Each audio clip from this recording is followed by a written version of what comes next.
To quote Ottoman historian and scholar Randy de Gillam, "By now, the myth of the historically silent and passive woman should have long been laid to rest on account of the careful research that has been published that documents the woman's active role in European and Mediterranean history."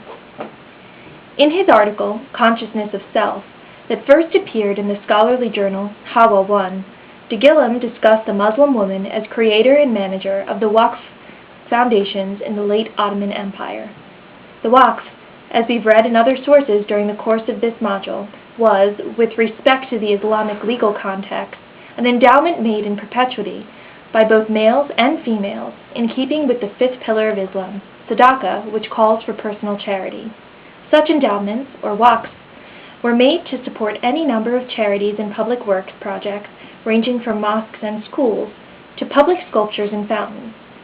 Referring to other popular scholars in the field, such as colleagues Miriam Hoekster and Gabriel Bayer, he argues quite convincingly that there are in fact numerous examples of women's ownership and management of property in the Ottoman Empire.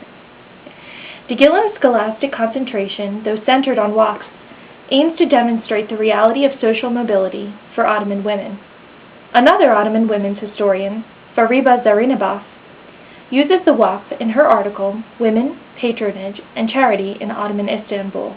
to describe women's success in the economic realm as a result of patron-client relationships and their creation of social networks oftentimes independent of their spouses.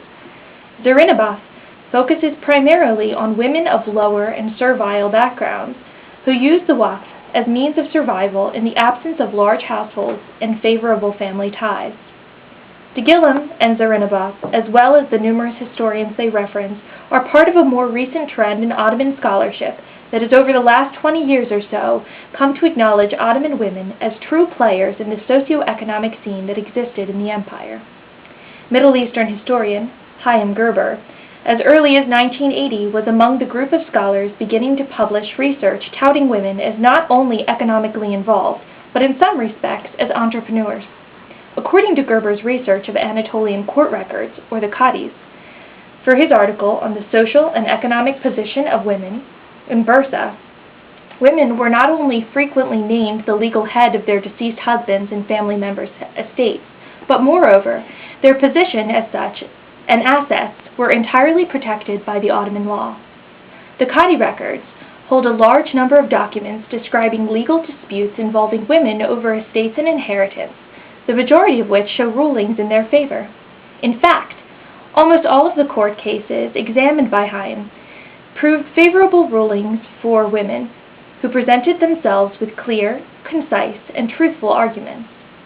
His study concluded that although women did not play a major role in the economy, they were indeed a viable presence. The law allowed that they own and operate business on limited basis, and that they hold and lend money, sometimes even as a profession.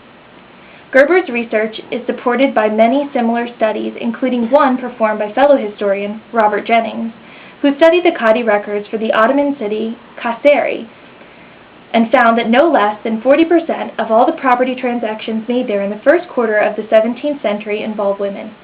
Though time does not allow me to discuss the role of religion played in the economic and political status of Ottoman women at this time, it is important to keep in mind that a woman's social mobility and political status of Ottoman